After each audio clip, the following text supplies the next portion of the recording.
Baik, assalamualaikum warahmatullahi wabarakatuh. Selamat pagi, siang, sore maupun malam.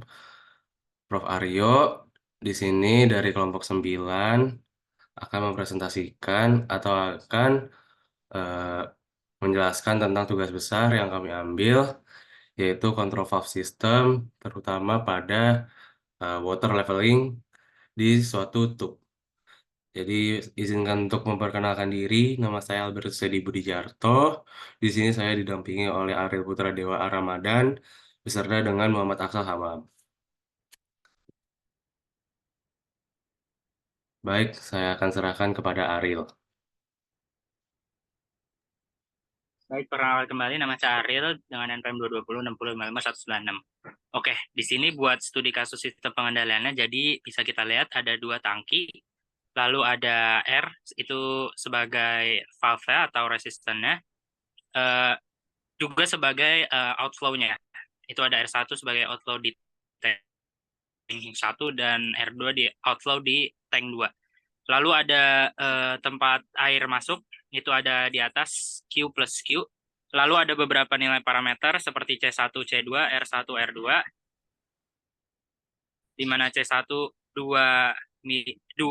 meter kubik per second, C2 1 meter kubik per second, dan R1 1 meter kubik per second, dan R2 2 meter kubik per second.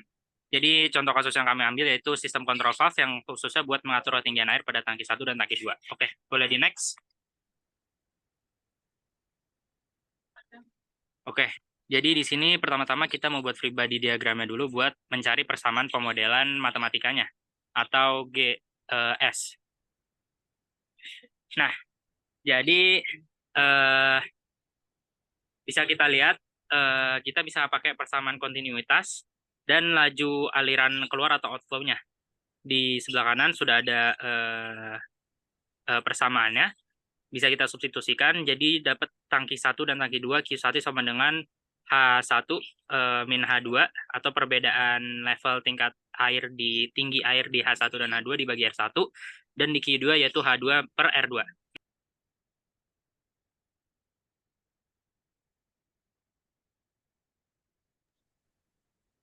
Oke, lalu buat dapat transfer function-nya kita bisa Laplace dari equation tadi, yaitu di tangki 1 dengan Q min Q1 sama dengan C1 derivatif H1 per dt. Dan buat di equation di tangki 2, Q1 min Q2 sama dengan C2 DH2 per dt. Lalu bisa kita dapetin Laplace ya, yaitu Q min Q1 sama dengan C1 H1 kali S, dan Q1 sama dengan Q2 dalam kurung 1 plus C2 R2 dikali S. Next.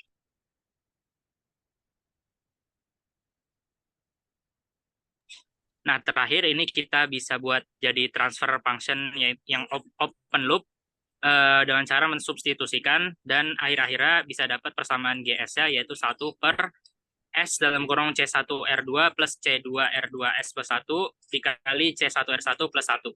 Lalu kita bisa masukin parameter-parameter yang udah kita set sebelumnya. Oke, next.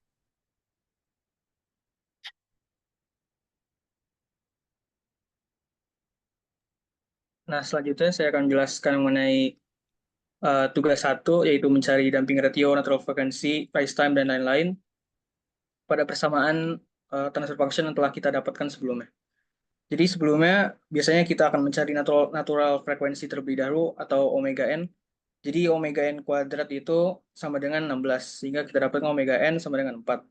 Lalu kita mencari damping ratio atau zeta dengan 2 dikali zeta dikali omega n itu sama dengan 7. Sehingga kita dapatkan zeta itu sama dengan 0,875. Lalu lanjut ke rise time, yang mana untuk mencari waktu rise time itu adalah pi dibagi beta dibagi omega d. Nah, oleh karena itu kita akan mencari beta dan omega d terlebih dahulu, dengan omega d itu sama dengan omega n dikali akar 1 min zeta kuadrat, sehingga didapatkan omega d itu sama dengan 1,936. Lalu lanjut kita akan mencari beta, yang mana beta itu sama dengan arc tangen omega d per sigma, sehingga didapatkan beta sama dengan 0,505 rad, sehingga kita dapatkan time rise sama dengan 1,36 second. Lalu lanjut ke peak time, yang mana peak time itu sama dengan P dibagi omega D, sehingga kita dapatkan waktu peak time itu adalah 1,622 second. Lalu lanjut ke settling time, yang mana ada dua kriteria.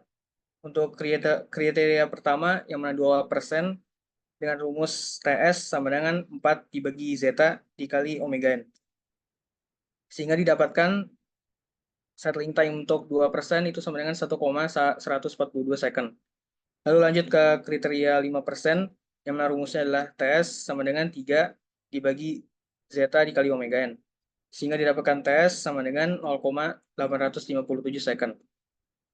Lalu lanjut ke percent overshoot, di mana MP itu sama dengan E dikali minus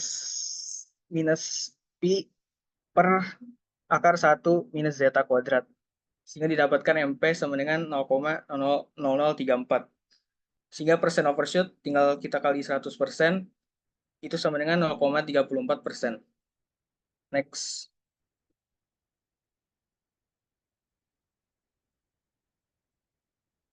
Nah, selanjutnya untuk nomor 4, kita akan membuat grafik root locus dari persamaan transfer function yang telah kita dapatkan. Jadi saya akan menjelaskan sedikit mengenai kodenya, yaitu kode programming untuk di MATLAB. Jadi pertama kita akan membersihkan semua variabel dan membentuk semua jendela grafik dengan fungsi clear dan juga CLC. Lalu lanjut kita akan mendefinisikan fungsi alih transfer function dengan menggunakan num, den, dan sys.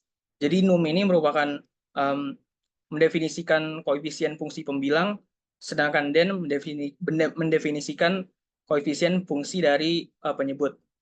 Lalu di sini ada sys, yang mana sys ini merupakan perwakilan dari objek num dan den yang telah kita definisikan sebelumnya. Lalu lanjut ke figure, root locus, title, dan lain-lain di bawah ini, yang mana ini merupakan fungsi untuk membuat grafik itu sendiri gitu.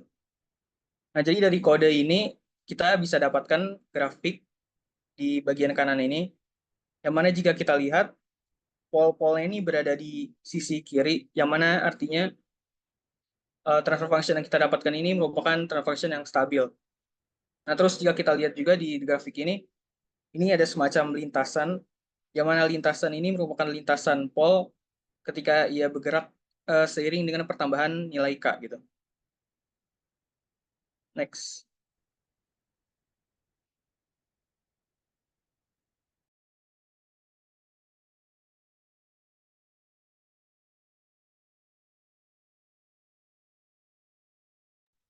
Oke, baik. Jadi lanjut untuk ke nomor 5. Gunakan PID untuk memperbaiki performa dari transfer function. Jadi di sini untuk menggunakan PID itu kita menggunakan metode yang namanya Ziegler-Nichols, yaitu dengan menggunakan kurva reaksi proses atau PRC, atau juga bisa disebut dengan metode osilasi loop tertutup untuk menentukan penguatan PID. Metode ini memungkinkan kita mendesain controller dengan hanya mencari dua nilai dari transfer function, yaitu KCR atau K kritikal dan PCR. Nah, di sini di samping di sebelah kiri sudah ada tabel rumus yang ditentukan dari Ziegler-Nichols untuk PID-nya. Nah, jadi ini visualisasi tugas yang dibuat dengan dari Simulink. Jadi pertama dari step, lalu kemudian ke sub, habis itu kemudian dilanjutkan ke transfer function dan kemudian di scope ya. Jadi ketika dimasukkan ke grafik di run dan muncul grafik response time seperti demikian. Dan kemudian jika sudah dengan diagram PID itu grafik respon time-nya tidak muncul karena memang belum mendapatkan tuning yang pas. Sekian dari presentasi kami. Sebelumnya mohon maaf jika terdapat kesalahan penggunaan kata. Sebelumnya terima kasih. Wassalamualaikum warahmatullahi wabarakatuh.